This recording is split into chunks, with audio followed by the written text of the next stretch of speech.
thereof. Now, and this law says, there is hereby created in the Supreme Court of the Philippines an office of the court administrator to assist the said court in the exercise of its power of administrative supervision over all courts as provided in Section 6, Article 10 of the Constitution. So, and then I mentioned some of the provisions of the embanked resolution on the pilot RCAO in Region 7 are as follows.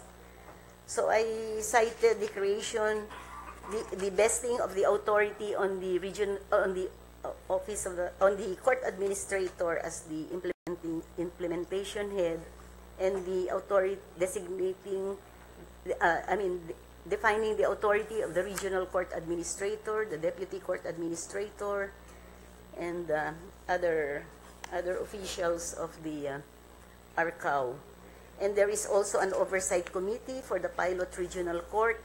So I just cited the relevant provisions of the resolutions. So, ma'am, that was November 23, the date of that letter.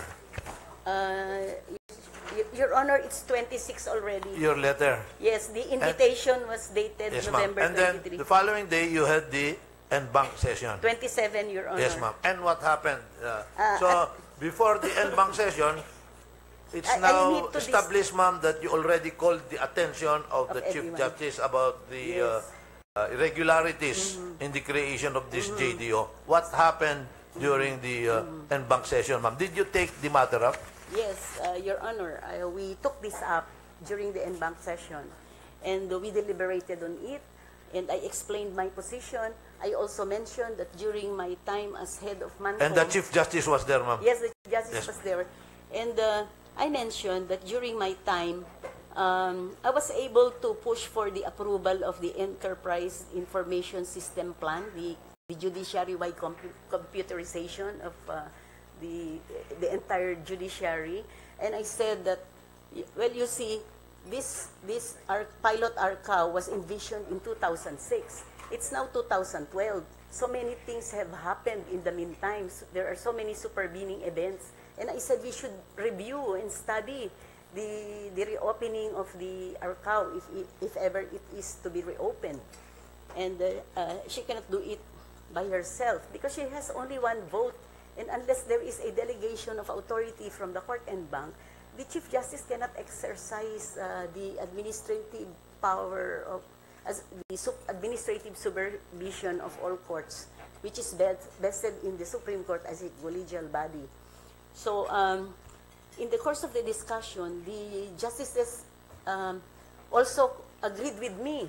In fact, one justice said, "Why did you designate Geraldine Ekong of the Program Management Office? She does not belong to the Office of the Court Administrator. She has no business heading this decentralized judiciary office." Can you name the justice, ma'am?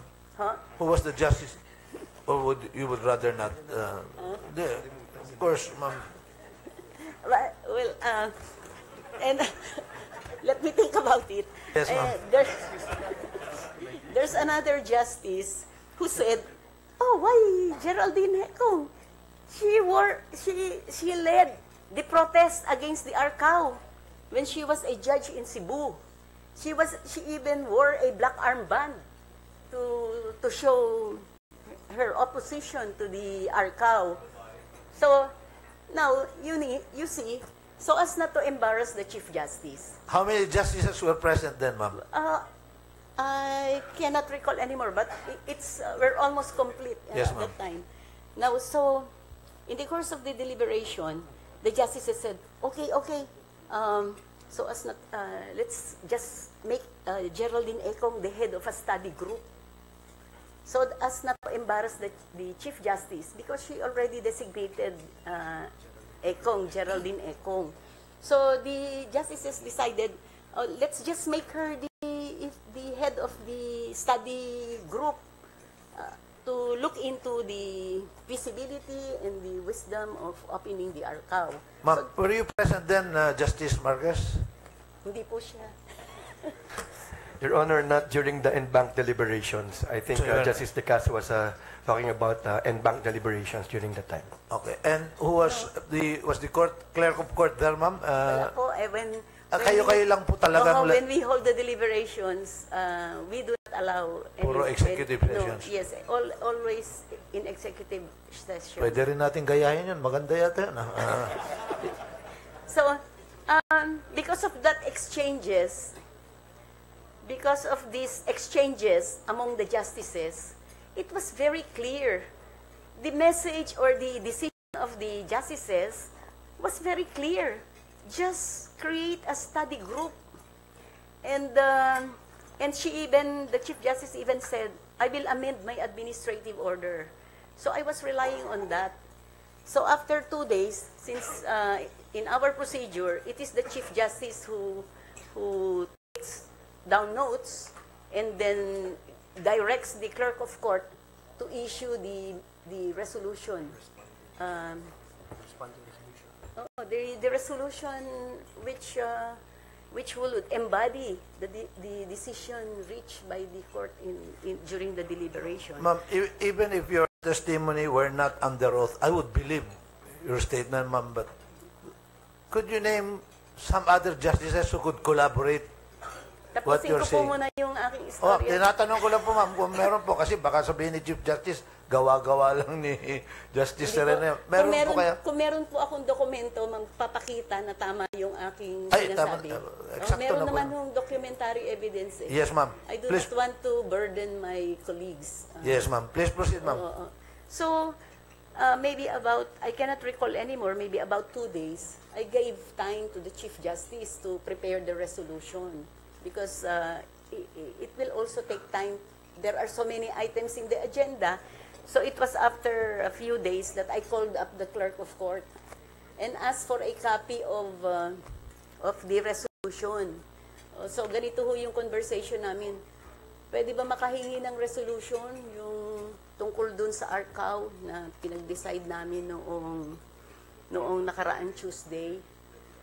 Sabi ni Chief, babaguhin niya yung administrative order niya. I want to see how it was done. Ho, sabi ho niya, ni-ratify niyo daw eh. Sino po itong kausap ninyo, Si Clerk Madam? of Court, Enriqueta Vidal. Retired na po. Pero siya ho yung kausap ko. Ngayon, ito ho yung binigay niya sa akin. Yung ratified. Yung ratify. Ito po yung notice. Ito po yung notice na meron po kasi kami dito notice issued en banc nakalagay, please take notice that the court en banc issued a resolution dated November 27, 2012 which reads as follows. Nakalagay na po doon. Paragraph A is to ratify and paragraph B is to appoint. Ito po yung, is it the same resolution we're talking about? Yes, this is the resolution that I asked, that was given to me by the clerk of court. I got hold of a copy of this, and so that prompted me to write again. That is, for the record lang po, may I read, and kindly correct me if I the date from it. It says here, AM number 12-11-9 SC, reopening of the Regional Court Administration Office, RCAO, in Region 7.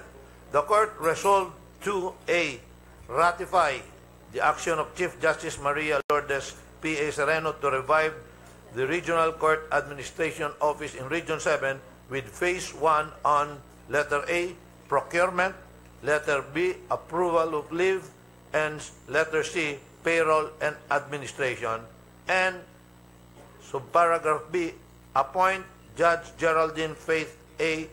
Ekong, Deputy Clerk of Court and Judicial Reform Program Administrator as officer in charge of RCAO Region 7, effective immediately and for a period of 2 months. Brion J. on leave, Reyes and Perlas, Bernabe, Justices, JJ on official leave. Ito po ba yun, ma'am? Opo, yan po. Yes, so, ma'am. tatlo po pala yung absent nung time na yun. Opo, ma'am. Pero, so, nandun, 12 po kami. Yes, ma'am. So, because of that, I had to write the letter that you read also Yes, ma'am. earlier. So, this evoke or provoke your writing a letter, and now kindly read. Oh, yes. That was my second letter. This is December 3. After I got hold Opo. of this resolution. Parang December 3 na po ito, ano? Opo. Yes, ma'am. Immediately, I wrote again another letter where I... This is the one I showed you earlier, ma'am. Yes, Your Honor.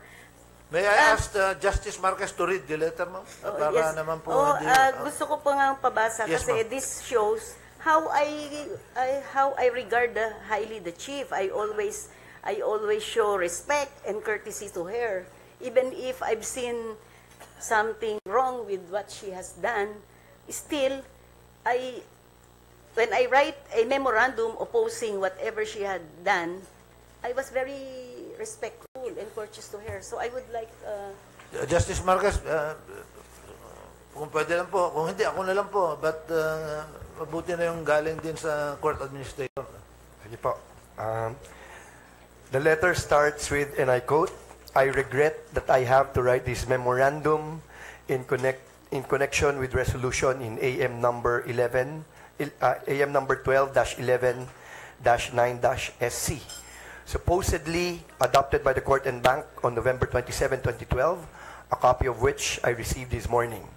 With due respect to the Chief Justice, to my recollection, the resolution does not reflect the Court's deliberation and consensus of the justices. Open parenthesis, no dissent was expressed, close parenthesis, opposing the reopening of RCAO 7 when the said administrative matter was taken up on November 27, 2012. That's the first paragraph. Would you like me to proceed, Your Honor? Importante yun. Please, dahil very relevant po lahat eh. It addresses the allegations point by point. Kasi, para po. In fact, second paragraph, in fact, at the end of the deliberation, after hearing the vehement objections of the justices to her administrative order, AO number 175-2012, designating the head for the Judiciary Decentralized Office, JDO, in the 7th Judicial Region, if I may quote the Chief Justice, she said, and I quote, "I will amend my administrative order," period, close quote. The objections raised during the deliberations regarding the said administrative order, AO, were not rebutted or disputed. Nakalagay where? Where? Because Were not rebutted. No, nakalagay. The objections raised during the deliberations regarding the AO were not rebutted or disputed were. Yeah. So the next page na po. Magaling yata ako bumasa kaysa kay Justice Minor. Sir, medyo malabo ho yung kopya ko. Pasensya na po. Pakibigyan na mas maliwanag ko. Page 2, the Chief Justice, number 1, the Chief Justice has no authority to create the Judiciary Decentralized Office, which under the AO shall take full responsibility over the Regional Court Administration Office in Region 7, which has to be reopened without court and bank approval on November 27, 2012. Number 2, the AO of the Chief Justice cannot deprive, number 1, the court and bank of its constitutional duty to exercise administrative supervision over all courts and their personnel, and 2, the Office of the Court Administrator of its statutory duty under PD 828 as amended to assist the Supreme Court in the exercise of said power of administrative supervision, which is the case under the AO where an official outside of the Office of the Court Administrator was designated to take charge of RCAO 7, answerable only to the Chief Justice without any guideline set by the court and bank. Number 3, the RCAO 7, which was intended only to be a pilot project, cannot be reopened or revived on a permanent basis, even on a limited scale, without first undertaking a study, particularly among many other concerns, why it failed when it was first organized, resulting in black armband rally against RCAO 7, organized by judges and court personnel in the region, led by Program Management Office Head, then RTC Judge Geraldine Faith Ekong. Number 4, RCAO 7 cannot be reopened without showing to the court the content, scope of the functions to be transferred from the Office of the Court Administrator to RCAO 7 and the process of decentralization or devolution of functions and the justification for the reopening. Number 5, the PMO head cannot be appointed in charge of RCAO 7 since it is not part of her duty to assist in the administrative supervision of lower courts. At best, a justice opined she may take part in the conduct of a study for a period of, say, 2 months to determine whether or not to reopen RCAO 7. Number 6, the court and bank, which is constitutionally vested with administrative supervision of all courts, has the authority to decide on the reopening of RCAO 7, and it must be assisted by the Office of the Court Administrator. Number 7, Administrative Order Number 175-2012, dated November 9, 2012, which was reiterated in Administrative Order Number 185-2012, dated November 27, 2012, has transgressed the said constitutional authority of the court and bank and the statutory authority of the Office of the Court Administrator. In view of the foregoing, the court and bank did not reach a decision to reopen RCAO 7. Instead, it accepted the undertaking of the Chief Justice to amend AO number 175-2012 to address the foregoing adverse observations of the justices during the deliberation on November 27, 2012. The resolution dated November 27, 2012, ratifying the action of the Chief Justice reviving RCAO 7, which she did through Administrative Order Number 175-2012, and appointing the PMO head as officer in charge of RCAO 7, must be recalled or amended to faithfully reflect the deliberation of the court and bank, particularly the objections raised against the said AO. Respectfully submitted, signed Teresita, Leonardo-De Castro. Thank you, Justice Marquez. Very clear po yung letter, so we will not even ask questions about it. Now, my next question would be, ma'am, did the Chief Justice reply to this letter, memorandum that you sent? Hindi po. She did not reply at all. Even during the deliberation, she did not explain why she issued Administrative Order Number 175. So following this letter dated December 3, 2012, what happened to that RCAO 7, ma'am? Matter was again taken up on December 7. At whose instance, ma'am? Because of my pending memo, which you furnished the other justices. Yes, yes. Yes, And so it was included in the agenda. Yes, it was included in the agenda, so it was taken up again on December 11, where the court reiterated that there should be a study committee. But this time, it was decided that instead of Geraldine Econg, it will now be one of the associate justices, Jose Perez, who will head the study group. And I have here the resolution in AM number 12-11-9-SC, creating a needs assessment committee to study the necessity of decentralizing the functions in support of the Supreme Court's power of administrative supervision over lower courts. Now here is where it is mentioned.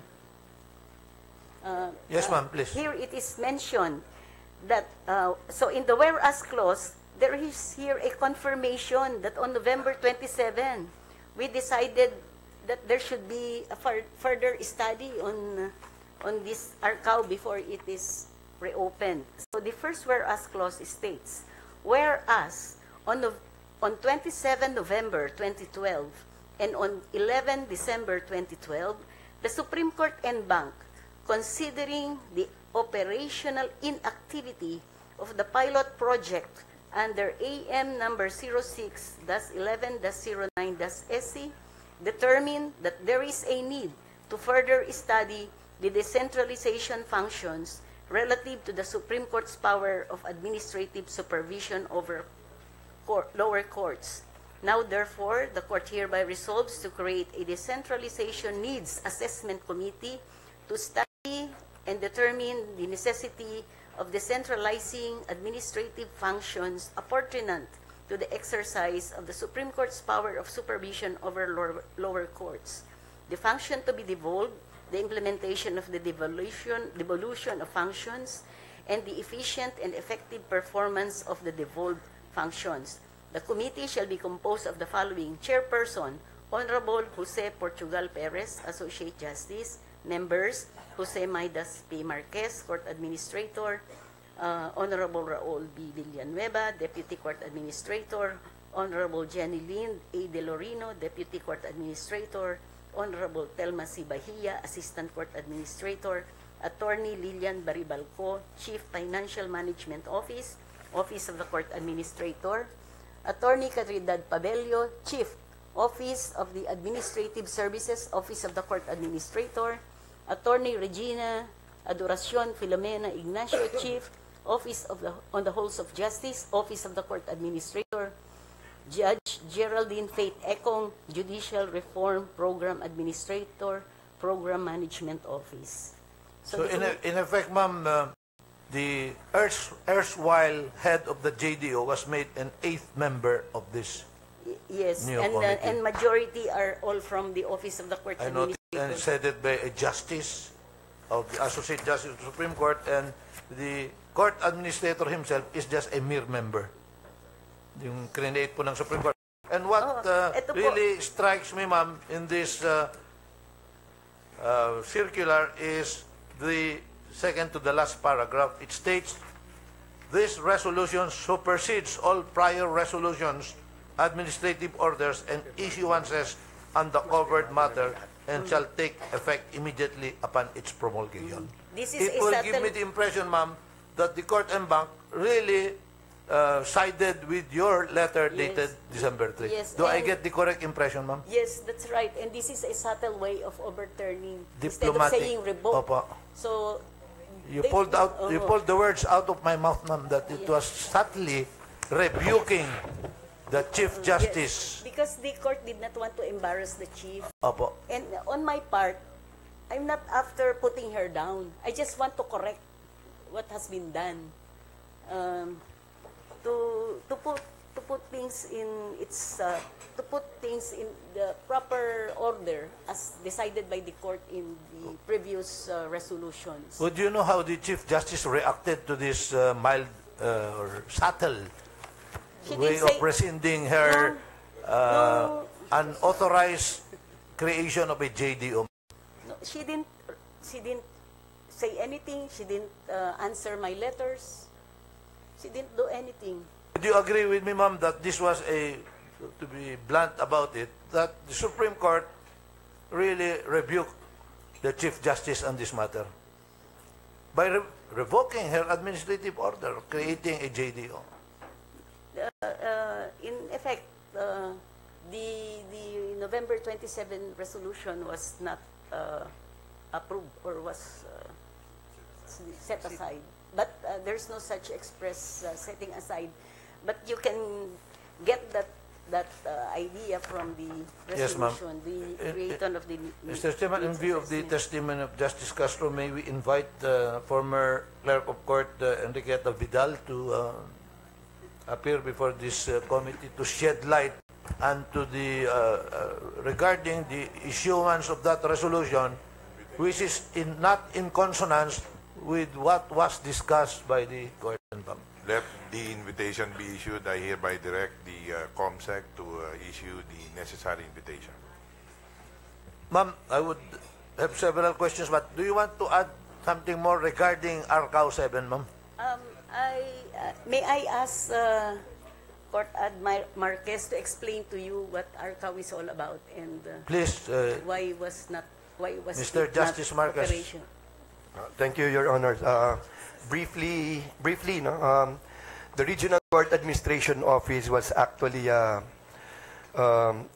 included in the resolution of the Court and Bank, which the Court, which the Justice says unanimously approved, no? And this is in 2006 during the term of Chief Justice Panganiban. No? It is implementing the pilot project on enhancing fiscal autonomy, accountability, and efficiency of the judiciary, and improving the administration of justice, establishing and operationalizing the pilot organization infrastructure, providing for general implementation arrangements, and other purposes. That was during the time of Chief Justice Panganiban, November 14, 2006. Chief Justice Panganiban retired in December 2006. He was replaced by Chief Justice Puno in December of 2006. on July 17, 2007, pursuant to that earlier resolution of the Court and Bank, which was adopted unanimously, the Court established RCAO 7, no? And ordered the implementation of startup activities in Region 7. That is actually in Lapu-Lapu City. That was during the time of Chief Justice Puno, July 17, 2007. And as mentioned by Justice De Castro, the designation of the Office of the Court Administrator implementation head of the pilot project, defining the court administrator's authority and responsibility. 2007 po yun, hindi pa po ako ang court administrator nun. And then, in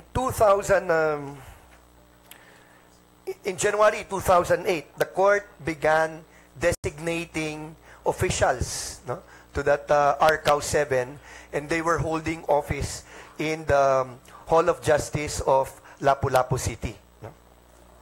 So, the Regional Court Administrator was designated, Deputy Regional Court Administrator, and Assistant Court Administrator for Pilot RCAO in the 7th Region. No? In March 2008, that was already, we were already holding office in Region 7. So what we did was and this was for this was solely for administration and financial management. No? So when we say administration, the administration of the courts in Region 7. No? And then for financial management, that means the salaries, wages of the judges and the court personnel in Region 7. We have more than around 150 judges in Region 7 and around 1,500 court personnel in Region 7. No? So what we did was we transported physically records, no, of the judges and court personnel from the head office in the Supreme Court and physically transported them to Lapu-Lapu City. No? And as I've said earlier, we designated, appointed officials to man that RCAO 7. No? The problem there actually was the designated officials were designated in a temporary capacity. Why? Because it was merely a pilot project. Okay, so we designated clerks of court of different courts in Region 7. So we asked for volunteers, no? Clerks of court, court personnel in Region 7. We asked for volunteers if they wanted to be stationed in Lapu-Lapu City, where the RCAO 7 is a holding office. No? And some of them agreed because, if I'm not mistaken, around that time, they were given 20% allowance over and above their regular salary. No? So, meron po tayong mga officials from Dumaguete, pumunta ng Lapu-Lapu, and from the other cities, no, and municipalities, which is not really exactly very near Lapu-Lapu City. No? The problem there is, well, they were supposed to compute the salaries and wages of all the judges and court personnel in Region 7. And then after they're able to compute the salaries and wages of allowances of these judges and court personnel, they will transmit that computation to Manila for Manila office to release the funds for their salaries and wages. Ang naging malaking problema po doon, marami pong sa mga nag-volunteer, no, to head that office, with no offense to the lawyers, mga abogado po na medyo nahirapan magbilang, mag-compute. Kaya po nung pinapadala, binabalik sa head office yung computation, isang tingin pa lang po ng ating head ng finance office, nakikita niya na mali. So sabi niya, hindi tayo pwede mag-release kasi mali-mali itong computation. No? So sabi naman ng mga nasa Cebu, hindi naman pwedeng ma-delay ang aming mga sweldo dahil dyan. So medyo nagkakagulo po, and that was, I think, one of the reasons why there was a black armband protest in Cebu City. No? And this went on, of course, the court or the office or the OCA no, tried to remedy this. But this went on no, until mga October, November 2008. No? Back then, that was the time of Chief Justice Puno. I was the Chief of Staff no, of Chief Justice Puno. Who was the OCA then? Justice Jose Perez. Former OCA who eventually became Justice of the Supreme Court. Parang ikaw din siguro, future justice ka rin siguro. Pero tayo mga OCA pala sa Supreme Court. Okay, please proceed. Dito lang na muna po tayo. So medyo nagkakagalo po nun. I just instructed the head of the finance office that you cannot delay the salaries and wages of our judges and court personnel in Cebu or in Region 7. More so, Christmas is fast approaching. Ang sabi ko po, kung mali-mali po yung computation, i-release nyo na lang muna. Anyway, these judges and court personnel will still be there the following months. So, you just correct it the succeeding months. Kung merong overpayment, bawasan sa susunod na buwan. Kung may underpayment, dagdagan sa susunod na buwan. But we cannot delay the release of their payment. No? So, that was December 2008. And then because of the series of errors or it was not working as it was envisioned, no? Chief Justice Puno and I met and he said, bakit ba mga sweldo at saka mga allowances ang dinala doon kaagad? Because at that time, Chief Justice Puno was going around the country, and I was, because of our Enhanced Justice on Wheels project, and I was accompanying him. And during our EJAW project, meron po dong dialogue no, with the judges and court personnel of the certain area. So alam po ni Chief Justice Puno kung ano talaga ang mga nangyayari sa mga courts nationwide. So he was telling me, di ba umiikot tayong dalawa, hindi naman natin naririnig na problema yung sweldo. Bakit yan ang unang ni-roll out dyan? Ang naririnig natin na problema ng ating mga courts are the supplies. No? Hindi dumadating ng tama, kulang, gano'n. So, bakit hindi yung supplies ang unahin natin? Yan ang i-decentralize natin. So sabi ko, sige po, subukan po natin yan, but we will have to start with Regional Bids and Awards Committee, which our judges and court personnel outside or our judges and court personnel are not familiar with, no? So, sabi niya, paano dapat gagawin yon? Well, we will have to train them, no? How to conduct bidding for their regional supplies and equipment. So, ang nangyari po noon, no? Slowly, we were winding up the activities of financial and administrative functions of the RCAO 7. And we began training, no? Tatlo po 'yon ang ginawa namin, no? Kasi nga decentralization. In Region 3 Angeles, Region 7 Cebu, and then Region 11 in Davao, no? We started forming Regional Bids and Awards Committee, but we had to train our judges, no? Kasi yun ang nakita naming problema, no? But while we were training them, si Chief Justice Puno nag-retire 2010, no? May 2010. Pumalit po si Chief Justice Corona, tinuloy po yung training of judges and court personnel on Regional Bids and Awards Committee processes, no? Kaya lang po, hindi naman masyadong tumagal din si Chief Justice Corona.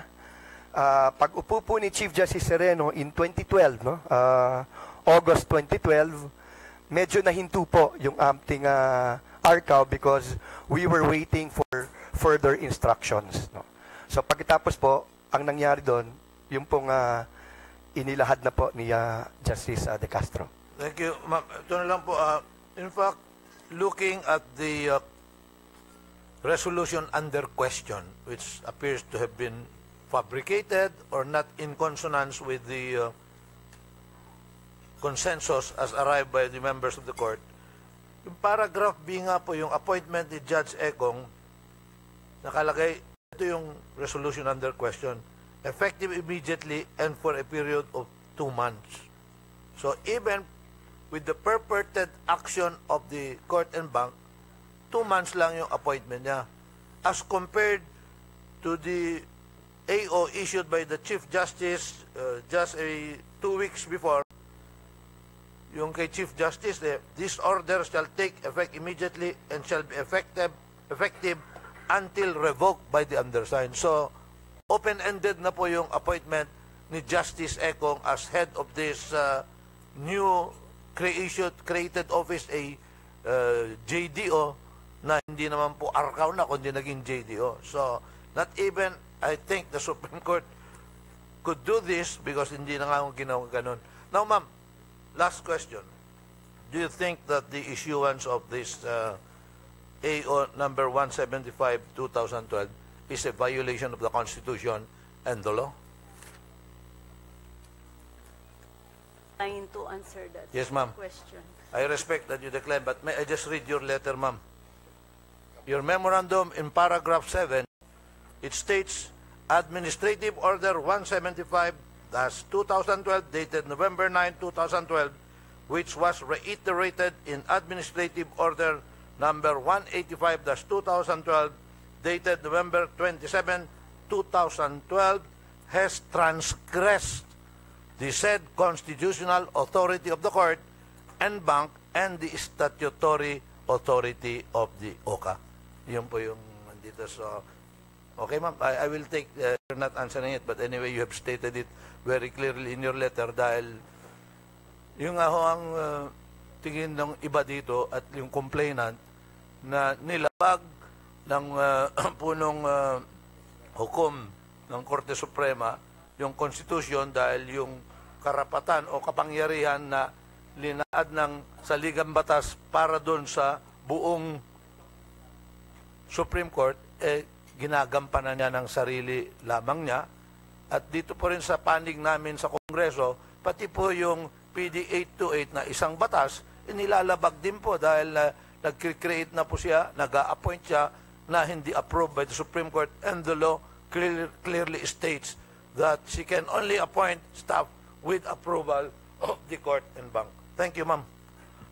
Sana ho sa paliwanag ni Court Ad Marquez na intindihan na ho sana ng lahat bakit kailangan kong gumawa ng hakbang para pigilin yung pagbubukas ng JDO sa Region 7. Because of that, I'll have to ask another question. What did you do during all this time, Mr. Court Administrator?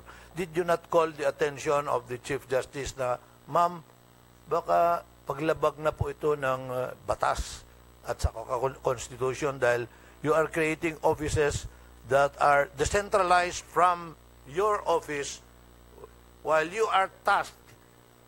Ma'am, sir, you were created, your office was created by the law and tasked by the law to perform all of these functions, yet the Chief Justice is now going outside of the ambit of the delegated power by Congress. Ano pong ginawa niyo nun? Your Honor, I think the creation was done sometime November 2012. Chief Justice Sereno assumed office sometime August. So, nung na-create po yan, hindi ko rin ho alam na merong ganun. So, nakatanggap na lang din po ako ng instructions to proceed to Radisson Blu for the launching. Okay, so what was your reaction upon reading this AO? As the court administrator tasked by law to perform these functions, to you, upon whom these powers have been bestowed upon by law? Well, the first time I came to know about it was the launch already, no? So, nakahanda na po doon, nasa Cebu na po kami, meron na pong program.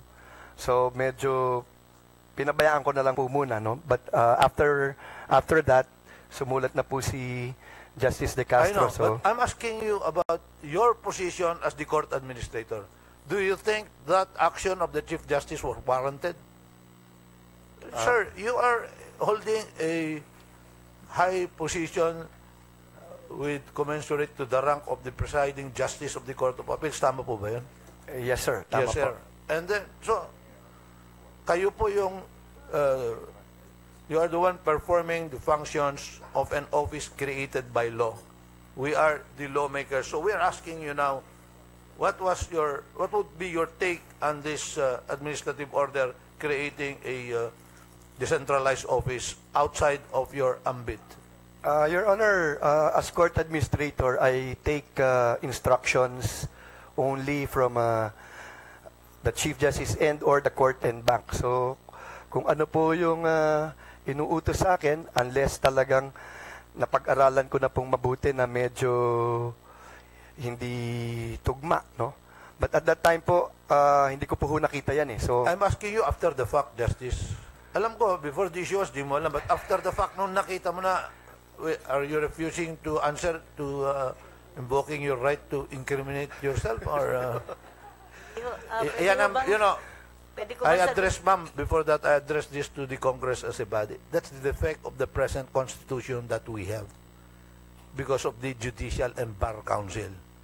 The Judicial and Bar Council is under the supervision of the Supreme Court or the Chief Justice. Kaya po, dati, wala po pwedeng maging hukom o justice kung hindi dadaan sa Commission on Appointments. Kasi nga po, yung binuo na Judicial and Bar Council, iisa lang po ang elected official dyan, yung member of representative of Congress, hinati pa. Halinhinan pa yung pag-upo doon. The Commission on Appointments may have its faults, but it's still the best system practiced even by the United States of America.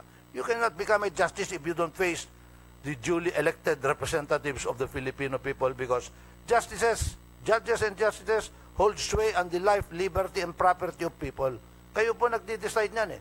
Kung sino makukulong, kung sino mabibitay, kayo po nagde-decide. Yet, hindi po kayo accountable directly to the duly elected representative. Kaya si Justice Marquez, natatakot eh. Naku, baka ma-recommend ako sa JBC, o object ni Chief dyan, hindi na ako magiging justice. I understand.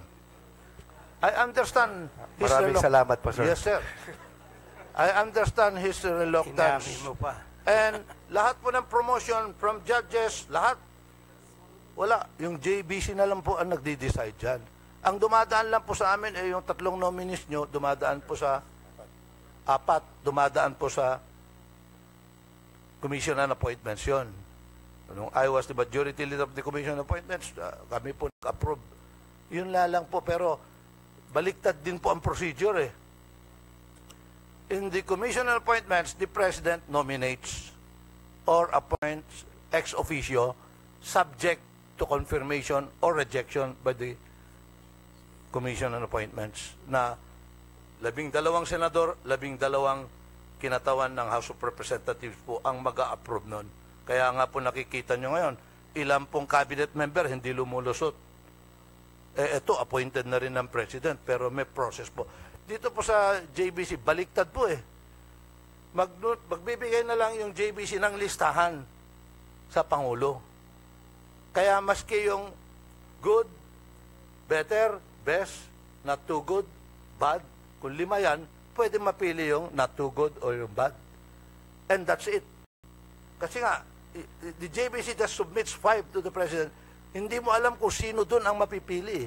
And then the President will just pick who will become the Chief Justice or judges without any correction after that. Kaya hindi po nasasubject much to a stringent questioning kung sino magiging Chief Justice because you don't actually know who will become the Chief Justice. Correct po ba, ma'am? Ganyan po nangyayari, even justices. So, because of palakasan or influence, isama mo naman na yan. Basta masama dyan, okay na. Basama lang na nominee sa shortlist. Mas shortlist lang eh. Pang-5 siya, ang score pala niya, number 3 lang, 3 lang nakuha niyang points.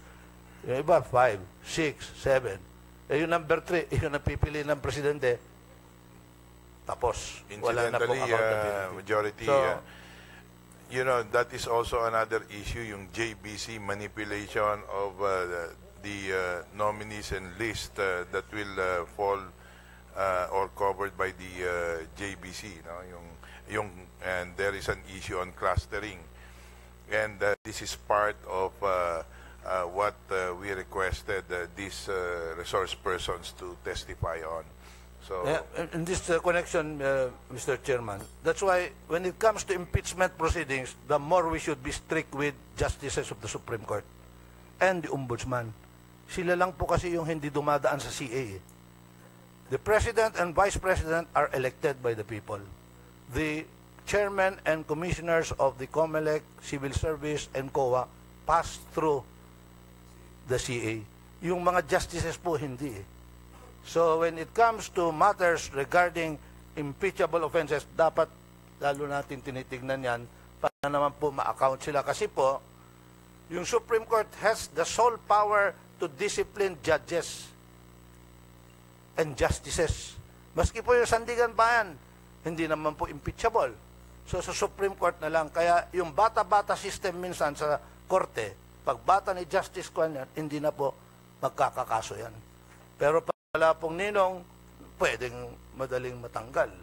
Ayan po ang kailangan i-review rin po natin. Thank you, ma'am. so any more clarificatory questions coming from other members on this particular issue alone on RCAO? Anything else? Yes. Okay, so ano yung second ground for which she was Mr. Chair, so the next charge for which Mr. Chair, I'm sorry, you were asking if there were any other members who wanted to ask further Yes, questions on the RCAO? for I this have questions. particular issue alone Yes, on the yes. RCAO. Yes, I have. Are you okay? You are now recognized, Congressman Rocamora. Okay. Thank you, Mr. Chair.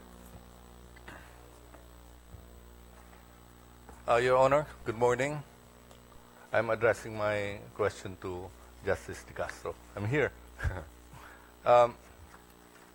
It would appear that from all these issues about the RCAO 7, she is being charged of having created an office illegally. This is correct.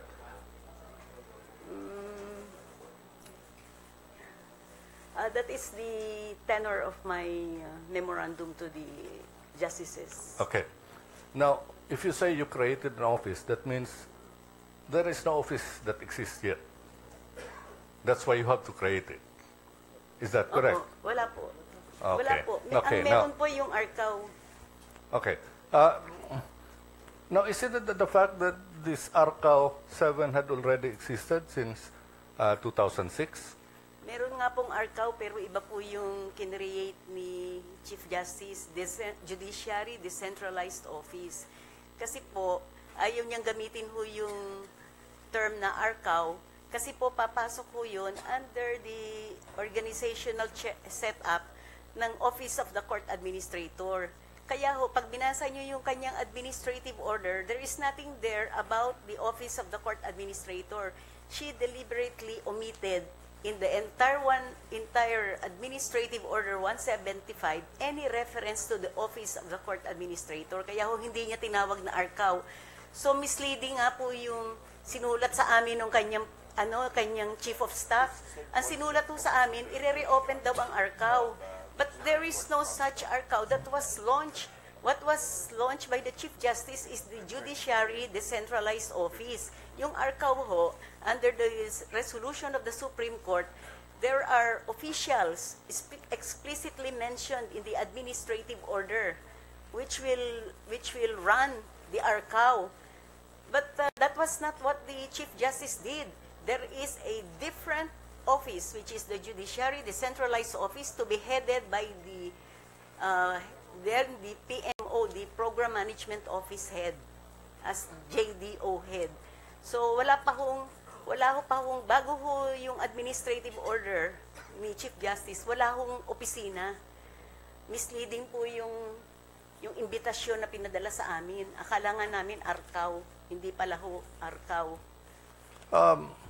But before, as I understand, during the inauguration, a number of justices attended it. Alin po? Which one po? Launching, I'm sorry, the launching. The launch?